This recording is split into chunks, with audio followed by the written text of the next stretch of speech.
रगड़त बानी बर्फ के पानी रगड़त बानी राजा हो अपना चीज पे बर्फ के पानी रगड़त बानी राजा हो अपना चीज पे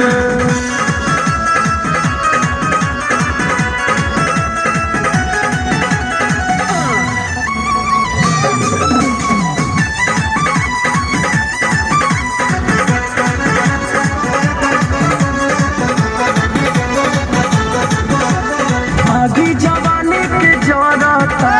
दोनों गोदाम हमार बढ़ता कहिया ले आई बाई राजा मिले के मन बड़ा करता आगी जवानी के जरता दोनों गोदाम हमार बढ़ता कहिया ले आई बाई राजा मिले के मन बड़ा करता